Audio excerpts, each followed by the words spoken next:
Hi there, Facebook. Sorry we had a little accident here as we get ready for my cameo with the daughter of Ernestine and me, quote unquote. Our little Maltese Hazel accidentally hit the start button here as Hazel got into, I don't know, Ernestine's going on a trip. She packed some vitamins and Hazel got a hold of her vitamin bag. Now Hazel's going crazy. And she ate a bunch of Ernestine's vitamins. So I think she's going to be okay. I don't think she's going to need her stomach pumped. She's going to get really big and strong. I don't think Ernestine has any illegal vitamins that I know of, but she may test positive for something now. So here she is before I get into what we just witnessed. Was that a game or not? Man, it turned into a great game. It's about as good a 15-10 playoff game as you will ever watch. I'm about to unload on that and on those experts out there that are starting to make a case for the Tennessee Titans upsetting Tom Brady at Tom Brady. I'll get to that in just a moment. But first, the cameo from our quote-unquote daughter, our, how old is she now, a year and 3 months maybe? Hazel, who's getting a little too big for me to hold from the vitamins. Here she is. Hi, Hazel. There's Facebook. Hi. Say hi. Oh, she just burped. That's a bad sign. You starting to get ill from all those vitamins? What do you think? What was it, like turmeric or something? Flaxseed, cranberry, digestive advantage. Whoa, she's going to have a long night tonight. Biotin? I take none of those vitamins. I take different vitamins. But that's just me, and that's my wife Ernestine, and this is our daughter Hazel. And she's a little out of it right now. So I better hand her back to her mom. And I better get back to the business at hand. Playoffs. So, on Undisputed yesterday, which you can watch from 9:30 to noon Eastern Time on Fox Sports 1. And by the way, I'm coming to you live here from the west side of Los Angeles in Century City, about a mile or so from the Fox movie lot where our studio is that we do Undisputed in. And yesterday on Undisputed versus LeShannon Sharp, I went with the monumental upset, the home underdog Eagles over those fly Falcons, fly Atlanta Falcons. Until recently, Shannon Sharp lived in Atlanta, so I guess he jumped back on that bandwagon just because he's got to protect himself on Twitter from all of his fellow Georgians. Shannon grew up in South Georgia, not too awful far from Atlanta. And I don't know what Ernestine and Hazel are doing. They're making a lot of noise. She's running I guess she's running the vacuum to sweep up the vitamins that Hazel ate up and got all over the floor. Anyway, Shannon Sharp jumped back on the Falcons bandwagon, and I warned him they're not the Falcons of last year. They finished 15th in offense, so what I just witnessed did not surprise me a bit. 10 points. And 7 of them were fairly lucky because 7 of them came after a horrendous punt error by the Eagles. I know it was into the wind, and the ball hung up in the wind, and it was a bad bounce, backward bounce, hit an Eagle. Actually looked like it hit 2 Eagles, maybe even 3 Eagles before the Falcons recovered it. So they had a short field, and then they got a horrendously good call, bad call for the Eagles in the end zone. Personal foul that was viewed by the ref as helmet to helmet. It wasn't. It was just a terrific play and a terrible call, and it gave him a 15-yard penalty and set them up for what was a terrific Matt Ryan play. He made 2 great plays in that game. The touchdown throw in which he eluded and avoided the rush and sort of stumbled sideways and dumped it to Devontae Freeman in the end zone. So I will give Matt Ryan that throw, and then I will give him that 4th and 6 throw when the catch by Sanu got overruled correctly, I might add, and he made a hellacious great throw to Julio that got them out of the 4th and 6 jail. It was just a go-for-broke play. I would have punted there, frankly, if I had been the coach of the Atlanta Falcons, but I'm not the coach of the Atlanta Falcons, and I hope he still is the coach of the Atlanta Falcons, because that wasn't a pretty sight, what happened the rest of the game. And yet, they struggled all year. They weren't the Falcons of last year, all year. I still don't think they ever quite recovered from the 28-3 lead that they gave away.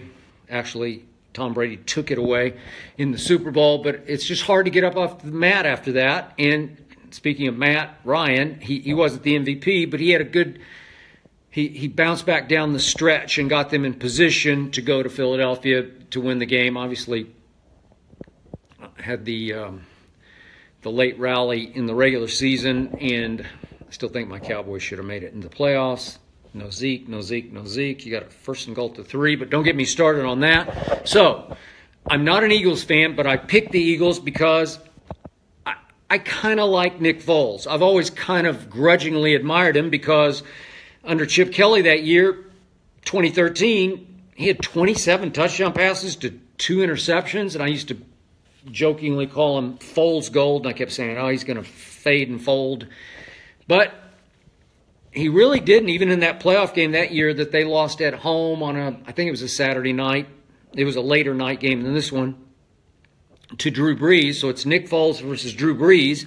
And Nick Foles played pretty well in that game. I think he was 22 of 33 for maybe 195 and drove them to what I thought would be the winning touchdown with about 4 minutes left. And then Darren Sproles, who was then on the Saints, ran the kickoff back, 48, 50 yards and got a horse collar, and all of a sudden they're just set up in business, and they bleed out the clock, and I believe it was Shane Graham who kicked the walk-off field goal, and yet Nick Foles played well enough to win that game. And I know Philly's hearts were in throats early today because he got off to a shaky start, but then he found his groove. And no, he's not Carson Wentz, but I thought he played pretty well, and I predicted he would play well enough just to win the game because that's a good football team. I don't care what you say. That defense is really good, and that running game is really good, and that offensive line, when it gets cranked, I know they don't have Jason Peters, but they still got Big V over there, and I think he's pretty good. I think the offensive line can be very good.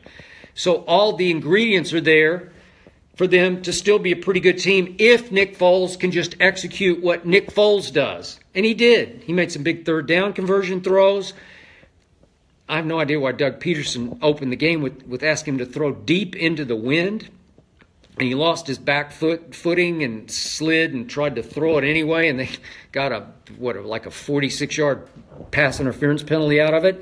And then Ajayi immediately gave it away. And along with the punt fiasco, which is a turnover, they commit 2 turnovers. Atlanta is clean the whole game, no turnovers, and the Eagles still won the game. The Eagles, the home underdog, a number 1 seed, obviously without a starting quarterback, a second-year quarterback named Carson Wentz. That's all I hear about on Undisputed from Shannon Sharp is Pennsylvania, Wentz in a lifetime. What's his other weird, lame nickname he has? Walk it to him, Wentz. So I've been telling him, well, unfortunately for you, Shannon, it's limp it to him, Wentz, because unfortunately for Carson Wentz, he got hurt at the Rams right here in Los Angeles. And Nick Foles stepped in and closed the deal in that game and made a big-time, what was that, like a 3rd and 8 throw to close that game out. And I know he struggled in a couple other games, but he's not bad. And he started now 41 National Football League games. That's a lot of games. I don't think you can call Nick Foles your basic backup quarterback. He's not. 41 starts and a playoff start. Now he has 2 playoff starts, and it was cold, and it was windy, and it's crazy, and it's Philadelphia.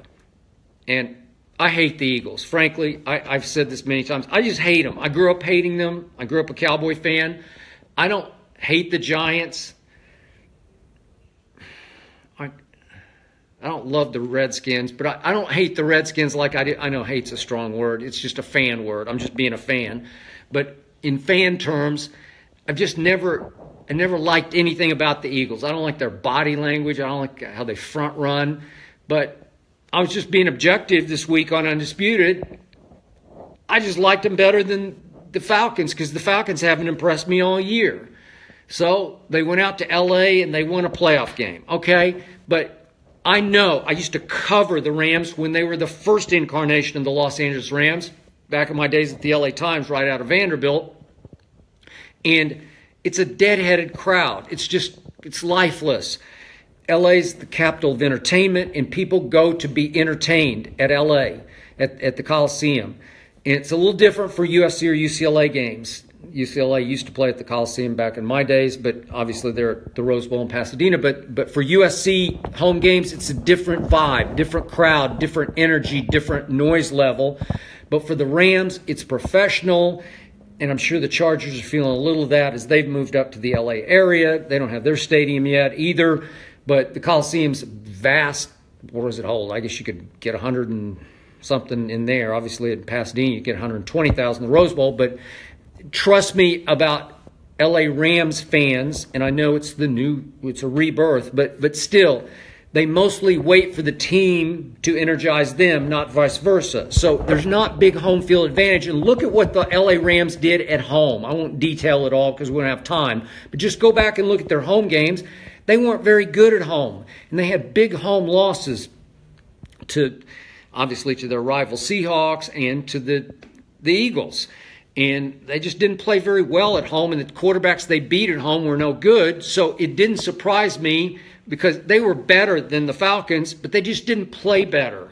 And they had turnovers, and the Falcons benefited from those and took advantage and closed that deal. No surprise, I picked the Falcons to win that game. But I picked the Eagles today because the Eagles are a good football team with a quality backup quarterback, one who's started 41 games. And I thought he played really well. What did he throw for? 246? High percentage. I forget the exact numbers on him right in front of me, but didn't he complete like 75%, maybe 80% of his passes? He's really good today, and I said he would play well enough for them to win. And all of a sudden, congratulations, Eagles. Fly, Eagles, fly. It was, a lot of people, everybody thought it was going to be cry, Eagles, cry. Nope. The Philadelphia Eagles are now one home game away from playing in a Super Bowl without their starting quarterback. I picked the Saints to win the NFC before this tournament started, after my Cowboys fell out. And I'm still sticking with the Saints to upset Minnesota at Minnesota. And if that's true, then we're going to have a rematch of the Foles versus Drew Brees game next week in Philadelphia. And I would slightly favor Drew Brees to win that game if Drew Brees can get to that game. Now, on the AFC side, I've had the Patriots from the start.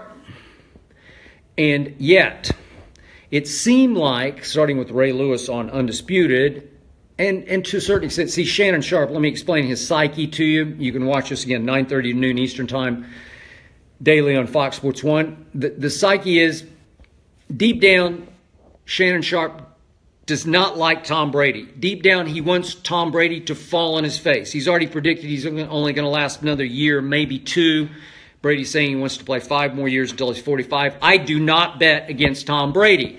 But even Ray Lewis, who's had huge success in his career, especially in Foxborough against Tom Brady, he's just trying to make a case that the ingredients are there for Tennessee to pull off the upset, because Tennessee can play pretty good defense and they can run that rock. They got a pretty good offensive line, and they have a quarterback who can also run. I don't think much of Marcus Mariota as a passer or as an all-around quarterback. I just don't think he has a great feel for the game.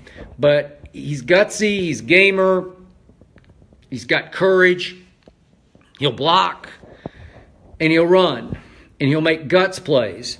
But I stand by what I said. New England will win this game going away 34-13, even though I can't make a great case for the New England defense. It has struggled all year. My friend Casey Joyner at ESPN.com, sort of the football scientist, he grades units, defensive units in pass rush, run defense, front seven. He gave New England for the regular season F, and C-, I think. C- for the pass rush, I believe. Trey Flowers led with like 6.5 sacks. Most NFL fans can't name one player on the New England defense. Maybe Malcolm Butler, because who was that guy who made that play that won the Super Bowl? And he did have one, I think it was a Visa check ad or something at the first of the year, remember, with Antonio Brown. But most fans can't name one player on the New England defense. And the New England defense struggled all year. It was 21st in takeaways. I think it had 18 total, which is just not very good. It was 25th in third down defense, which is not very good. But it came alive and started coming together, and by the end of the year, it was 5th in the NFL in points allowed. It was 4th in the NFL in red zone defense. So it bends a whole lot. Doesn't break that often. I don't think it will break that often tonight against the Tennessee Titans. And I'm going to make a point about Tom Brady. You do not rattle Psycho Tom's cage. And that Kevin Byard, the safety, made the monumental mistake last week of saying, we want to turn Tom Brady into Blake Bortles.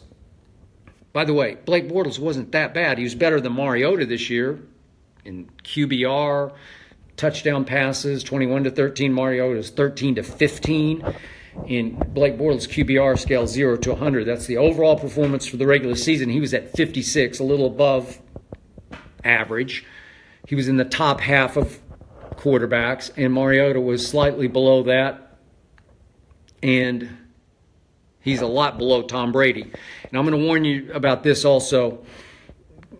Kevin Byard made that mistake, but again, he does have a healthy Gronkowski, and he is triple motivated by that story that ran by Seth Wickersham on ESPN.com. And I like the story, and I believe most of it came from Bill Belichick.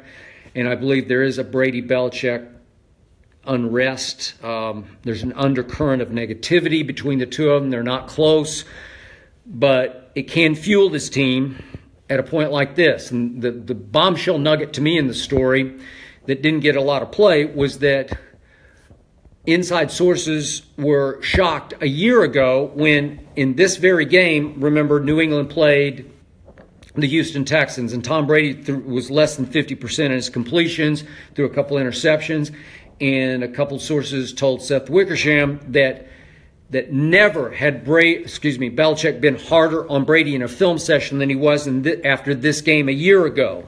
That he was all over Tom Brady, kept running one of the interceptions back and forth for the team, and said, this will get us beat. We were lucky to get out with our life in this game. And it was all directed at Tom Brady. Well, that will stick in Tom Brady's craw, especially for tonight's game. I look for Tom Brady to play at an extremely high level.